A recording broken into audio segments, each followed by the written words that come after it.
Itu ada yang tanya ya, kalau tanaman nggak dipupuk itu bisa apa enggak, tumbuh apa enggak ya? Kan di dalam tanamannya sudah ada unsur-unsur haranya, sudah ada nitrogennya, sudah ada unsur baik itu makro atau mikro. Gini bro ya, eh, setiap daerah itu mempunyai apa itu struktur tanah yang berbeda-beda, kesuburan tanah yang berbeda-beda. Memang tanaman jika ditanam dengan tanpa menggunakan pupuk itu tetap akan bisa tumbuh, tapi tumbuhnya tidak bisa optimal. Kenapa?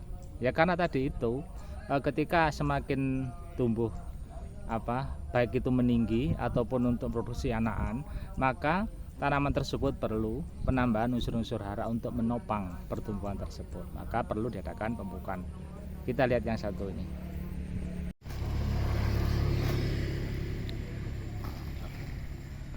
Pada hari ini hari apa sih, Pak?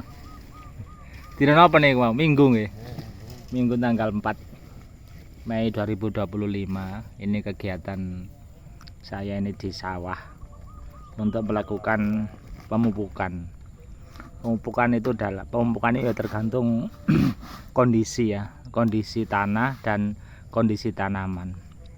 Yang tahu kondisi tanah itu ya monggo tanyakan ke PPL setempat. Tapi biasanya memang ada panduan secara umum, rekomendasi secara umum kapan waktunya kita pemupukan. Yang penting itu tepat caranya, tepat dosisnya, tepat waktunya, dan tepat jenisnya. Iya, tepat sasarannya. Ya, 4T ya. Tepat caranya, tepat waktunya, tepat jenisnya, dan tepat dosisnya. Itu bukan.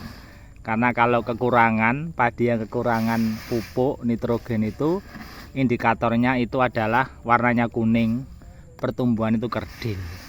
Karena pertanyaannya katanya pemupukan itu tidak ada panduan secara umum, tergantung pada kebutuhan dan kondisi lahan.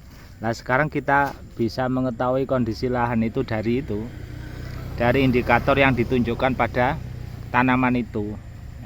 Misalnya tanaman itu kok warnanya kuning, berarti dia itu kekurangan unsur nitrogen dalam tanaman tersebut.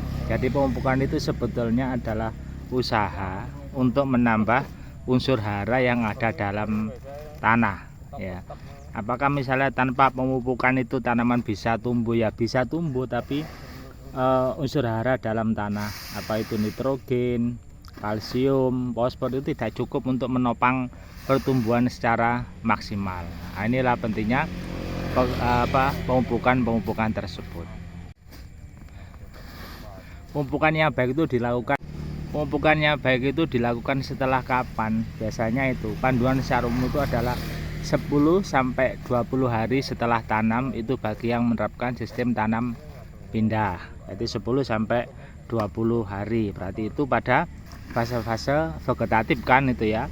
Kemudian dilakukan susulan berikutnya adalah usia 30 sampai 40 hari setelah tanam. Itu untuk pemupukan yang kedua.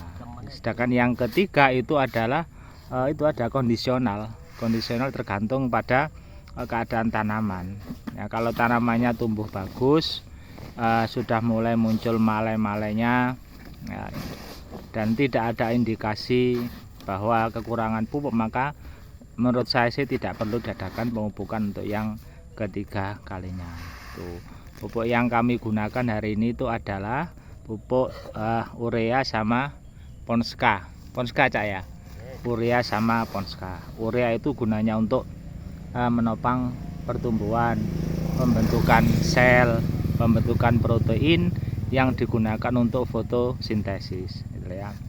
Sedangkan Ponska itu kan di situ ada unsur fosfatnya, itu juga digunakan untuk memperkuat dinding-dinding sel dari tanaman padi tersebut ya. Jangan lupa setelah diadakan dilakukan pemupukan pada hari ini, itu beberapa hari berikutnya harus diirigasi, diberi pengairan ya. Kenapa? Satu, orang mengatakan menghindari kobong. Yang kedua itu supaya pupuk itu merata di semua area dan terserap oleh akar. Jadi pemupukan itu adalah memperbaiki unsur ya hara dalam tanah. Tapi memang kadang-kadang unsur hara itu juga tidak serta-merta terserap oleh tanaman-tanaman tersebut. Nah, inilah fungsinya dari proses-proses pemupukan tersebut. Itu kan ya, dosisnya itu disesuaikan dengan kebutuhan yang ada. Terima kasih. Assalamualaikum warahmatullahi wabarakatuh.